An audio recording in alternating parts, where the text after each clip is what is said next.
Hello, this is Anastasia Melnik today with you in a Q&A program. I have an amazing, great guest today, Kacper Pietrusinski. Really nice to meet you and see you in the studio. Nice to meet you. I'm just saying that he's a mayor of Rebertowa district. It's one of the districts in Poland, in Warsaw. And so I would like to talk today more about the city development, the investitions that a city can get and how to develop it really. What would you say are the major strategy for Poland that, for example, Ukrainian new mayor of Kyiv and other cities in Ukraine could implement? Well, I guess the first and most important thing is to have a vision. You should know what you want to do with the city. What should it be? Should it be a business center or a touristic place or something else? But or all in one. All in one. But nicely organized. Generally, you have to have some goals to achieve. You just can't let it all happen by itself.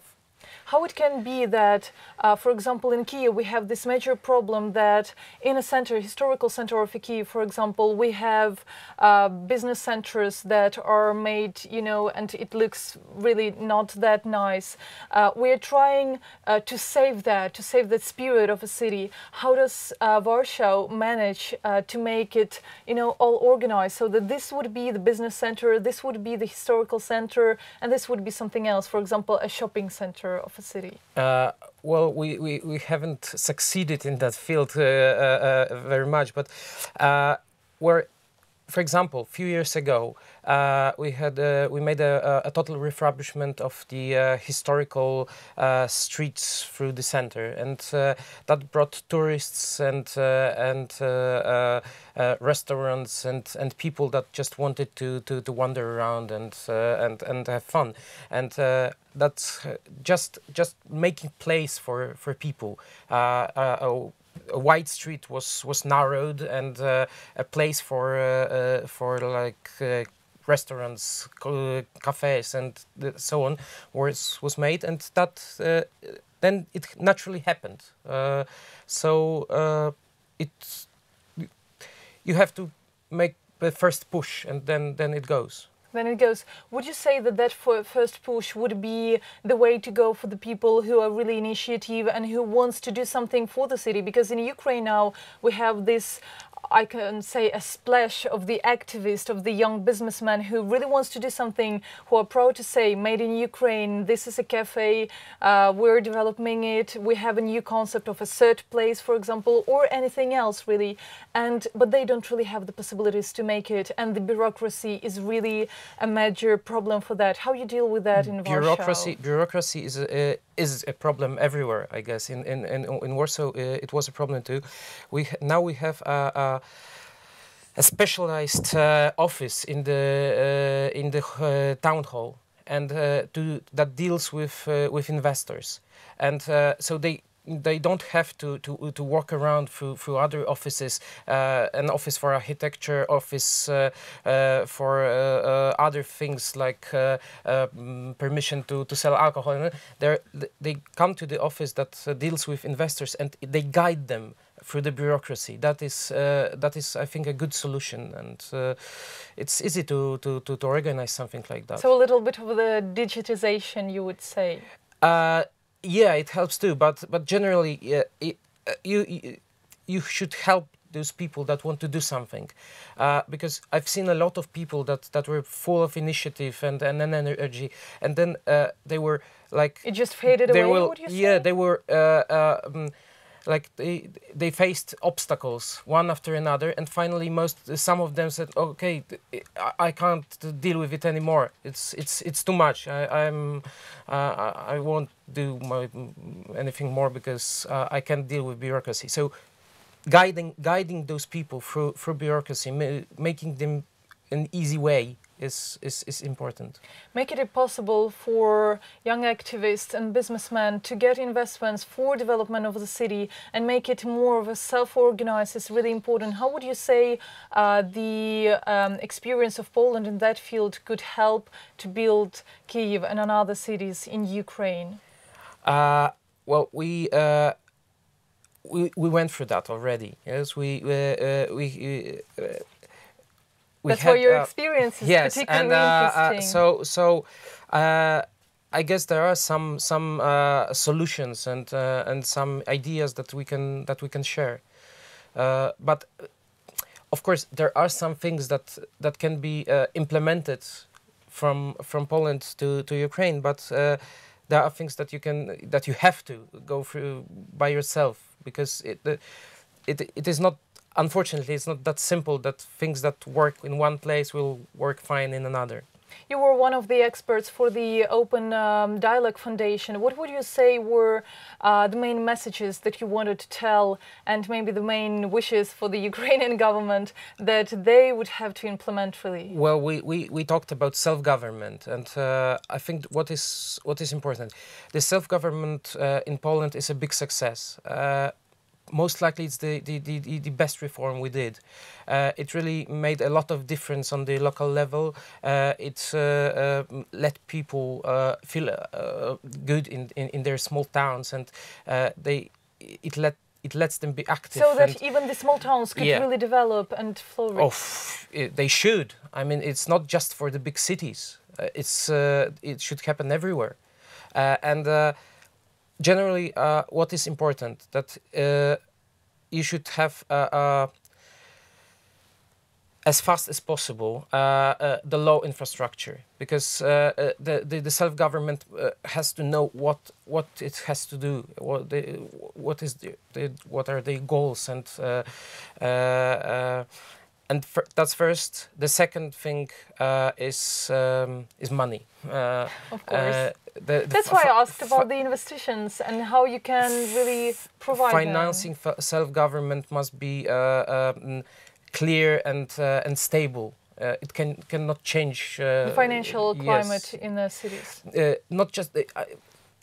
I mean, when you are planning long-term investment, for example, you have to know that this year you are going to have a budget of that amount, and next year it will be constructed on the same basis, on the same rules, so that it won't change. Kind of a strategy. Yeah, and finally, it has to be as transparent as possible, because other way people won't feel comfortable. They won't trust the self-government if it's not transparent. Trust their own leaders, or trust the center that it gives them this possibility? Trust both, but if you want to trust the local government, the local leaders, you have to all their actions must be transparent, because other way the trust will evaporate momentarily. How would you say are the best solutions for that? Because during the conference I went for not really long time ago, we were talking about the accountability and transparency and how that can be implemented. Would you say that you found any solutions really in Warsaw? Well, I guess now it's quite easy, because 20 years ago it was a problem because of the information technology. Now we have internet, we have all the other digital possibilities. So putting all the information online really is simple. It does not require any great deal of work, or it's not expensive. So I think the internet and all the digital technology makes it really easy for government to be transparent. Would you say that it takes a long time to transform? Because now we have all this, paper-oriented bureaucracy in Ukraine, in Kyiv, in organization of any kind of a city. But would you say how long did it take in Poland to get this? Well, it can't. It won't help. It won't happen overnight. Of course. That's nothing we expect. But I guess what your advantage is that it's all invented. It's all have been tested in other places, and this is something that you can implement directly, like one-to-one from other places, and you can just take a look around, find the place where it's organized in the best way, and simply do the same in Ukraine. I think it's possible to do it in less than a year. Really, less Yeah. than a year. What would you say are the most crucial things to implement here? Because, you know, there is a widespread, really some kind of theories, practice of implementing these digital possibilities. But what would you say is the first step and should be the first step to implement here? Everything that touches, that is about public spending, should be online. Everything. And I guess then everything that is connected with investment, not just public investment, but any kind of any kind of investment should be also. Is it done in Warsaw? Because here we hear that a lot from politicians that that's too much information, that will nobody will check it anyway. It is so hard to implement it. Really, it's a job of NGOs, of journalists to deal with that information, to find what's important. But of course, it is too much information for just ordinary people. But it's not about that. It's about making a possibility to get that information without asking for it. It should be available at any moment.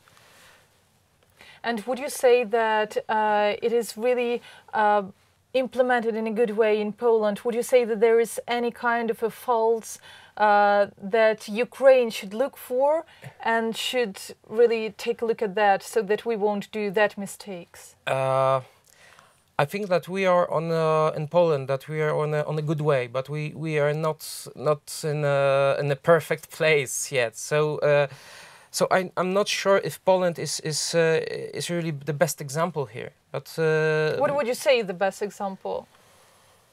Oh, I don't know, but because a lot of people say about, for example, Oslo. For example, I guess Scandinavian countries, generally Scandinavian countries, are the most transparent countries in the world with most transparent government. So most likely, yeah, that's the place to look for good solutions.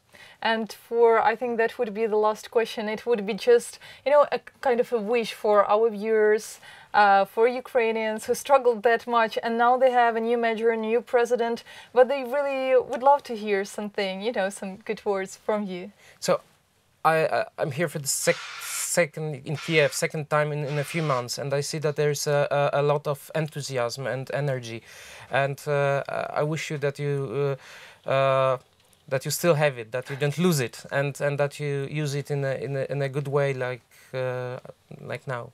Thank you so much for coming. It was a pleasure.